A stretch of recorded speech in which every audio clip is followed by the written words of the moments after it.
Rest.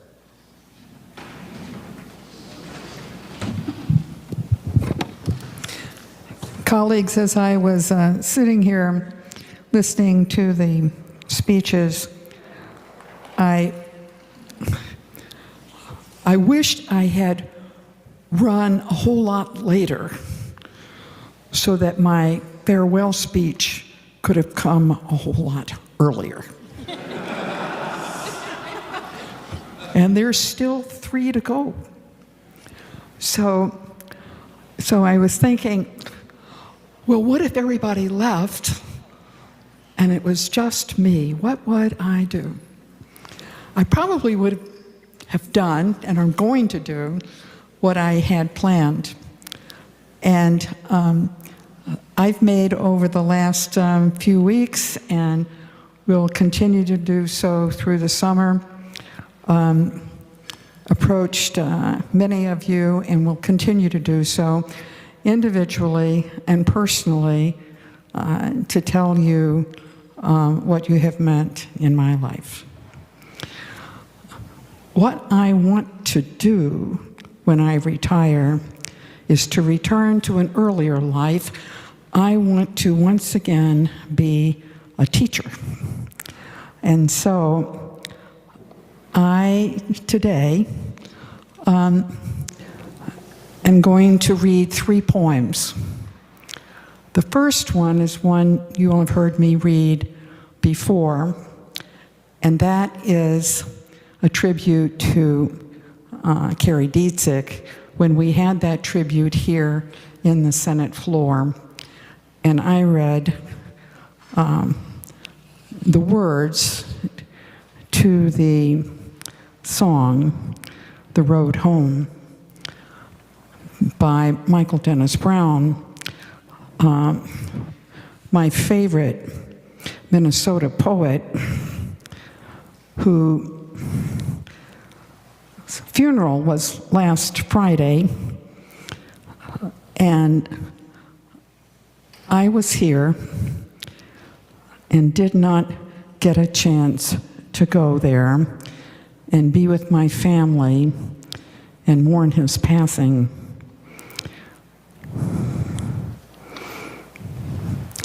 So, "The Road Home" is a poem that was put to music, or vice versa. They collaborated, Stephen Paulus and Michael Dennis Brown. It was it's often sung at funerals. It certainly was sung most recently at the National Cathedral at the funeral of Jimmy Carter. Tell me, where is the road I can call my own, that I left, that I lost so long ago? All these years I have wondered, oh, when will I know there's a way, there's a road that will lead me home? After wind, after rain, when the dark is done, as I wake from a dream in the gold of day, through the air there's a calling from far away. There's a voice I can hear that will lead me home. Rise up, follow me, come along is the call, with the love in your heart as the only song. There is no such beauty as where you belong. Rise up, follow me, I will lead you home. The other 2 have some of the same themes, and the next one is called "A Tree Telling of Orpheus," my very favorite American poet from the 1960s, Tree Telling of Orpheus, based on the myth of Orpheus and Eurydice, that was really immortalized in Book 10 of Ovid's metamorphosis. Part of my background is studying Latin and Greek and Hebrew. And I'm not going to go through what all that myth is, but you can Google it. But it indeed is the experience of a tree in the forest that leads to song and dance and finally music. A tree telling of Orpheus, white dawn, stillness. When the rippling began, I took it for a sea wind coming to our valley with rumors of salt, of treeless horizons, but the white fog didn't stir. The leaves of my brothers remained outstretched, unmoving, yet the rippling drew nearer, and then my own outermost branches began to tingle, almost as if fire had been lit below them, too close, and their twig tips were drying and curling. Yet I was not afraid, only deeply alert. I was the first to see him, for I grew out on the pasture slope beyond the forest. He was a man. It seemed the two moving stems, the short trunk, the two arm branches, flexible, each with 5 leafless twigs at their ends, and the head that's crowned by brown or gold grass, bearing a face not like the beaked face of a bird, more like a flower's. He carried a burden made of some cut branch bent while it was green, strands of a vine tight stretched across it. From this, when he touched it, and from his voice, which unlike the wind's voice, had no need of our leaves and branches to complete the sound, came the ripple. But it was now no longer a ripple. He had come near and stopped in my first shadow. It was a wave that bathed me as if rain rose from below and around me instead of falling. And what I felt was no longer a dry tingling. I seemed to be singing as he sang. I seemed to know what the lark knows. All my sap was mounting towards the sun that by now had seen. The mist was rising, the grass was drying, yet my roots felt music moisten them deep under earth. He came still closer, leaned on my trunk. The bark thrilled like a leaf still folded.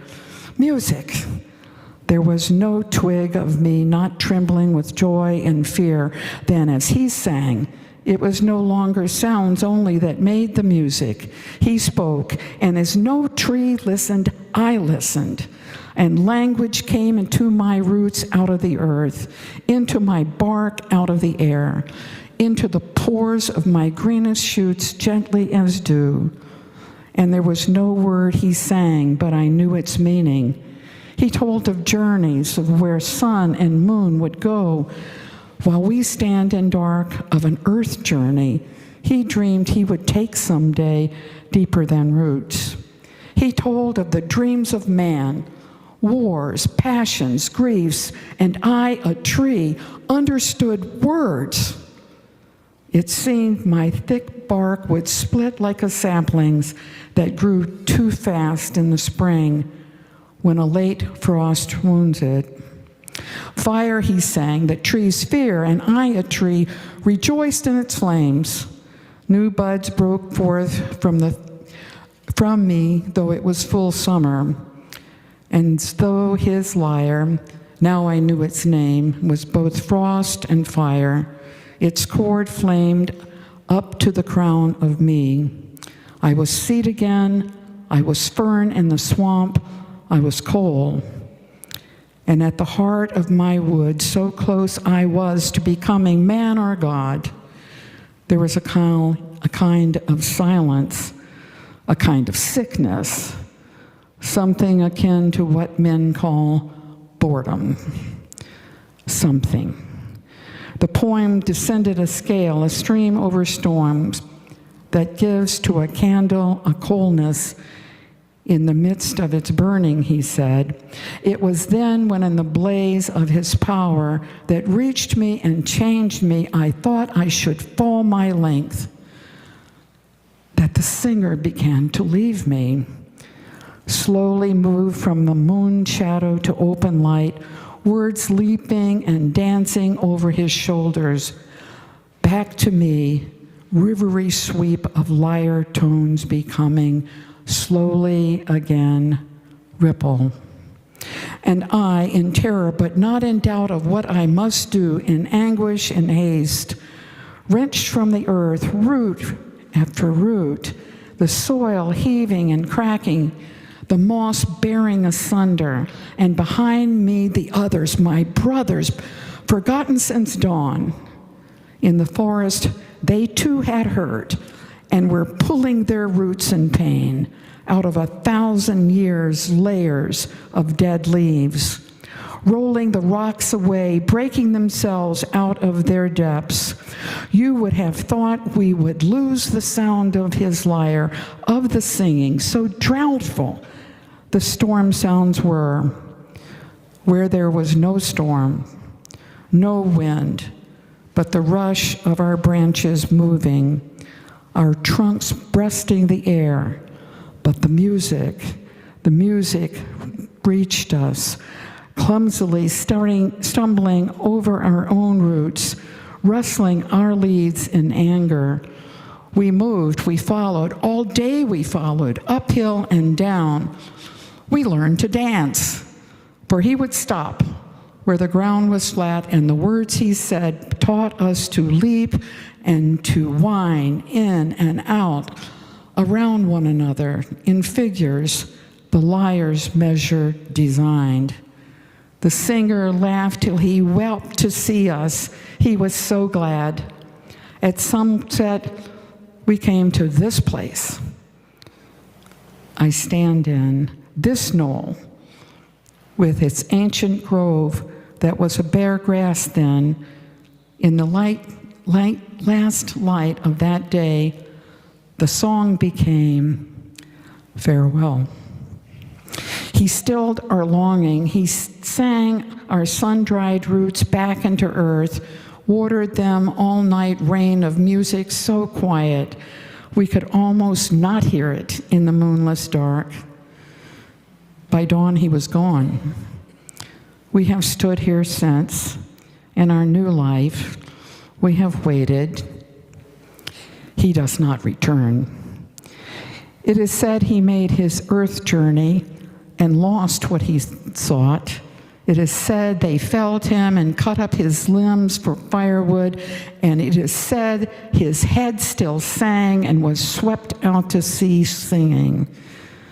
Perhaps he will not return, but what we have lived comes back to us. We see more, we feel as our rings increase, something that lifts our branches, that stretches our furthest leaf tips further. The wind, the birds do not sound poorer, but clearer, recalling our agony and the way we danced, the music. The third poem is another one by Michael Dennis Brown, and who as a poet was also a librettist with, as I mentioned, with a number of composers. Stephen Paulus, of course, was from Minnesota. John Wyckoff, not sure where he makes his home. And some of you may know this one as well, and perhaps you were even at an occasion where it was sang or sung, and that was in the moments in Washington, D.C., just before Mike Pence took office as Vice President of the United States. Now we belong. Here are the voices of every creature. Here are the calls of every heart. Here is the place of strangers' welcome. We who once walked in a stranger's shoes, once we were strangers, we were welcomed. Now we belong and believe in this land. Here are the rivers of many echoes. Here are the leaves of every tree. Within us live the long horizons, winds that stir the sacred stones. Once we were strangers, we were welcomed. Now we belong and believe in this land.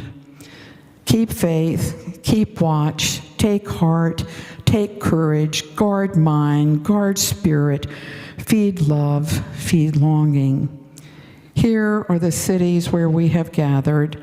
Here are the barns where hope is stored. We are the gleams of every being, filled with the dreams that build the day. Once we were strangers, we were welcomed. Now we belong and believe in this land.